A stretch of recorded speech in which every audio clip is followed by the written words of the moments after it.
Bonjour, je suis Corinne de Maman est debout. Dans cette 4e vidéo et les 3 suivantes, nous allons évoquer les différents scénarios possibles pour désenfanter une victime de violence conjugale. Scénario 1. La calomnie.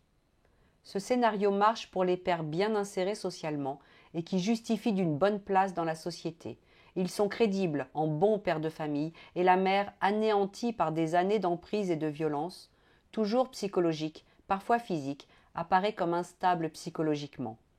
Il suffira au père de la faire passer pour folle et d'influencer les professionnels au contact des enfants pour se faire passer pour le père sauveur.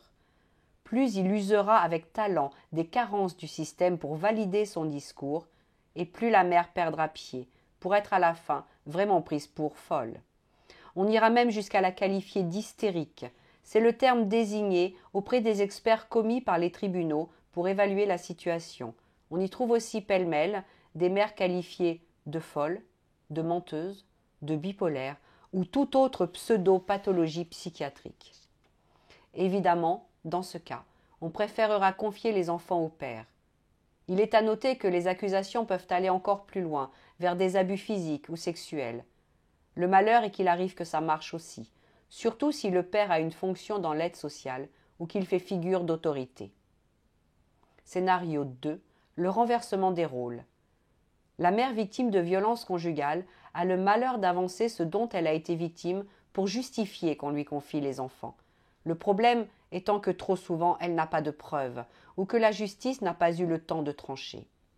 Malheureusement pour elle, car le système veut que, qui calomnie sans preuve, passe pour une manipulatrice.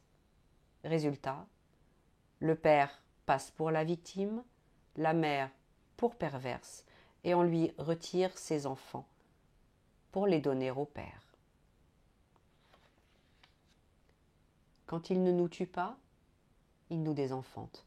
Un ex-conjoint violent n'est pas un bon père. À Yann et à tous les enfants privés abusivement de leur maman.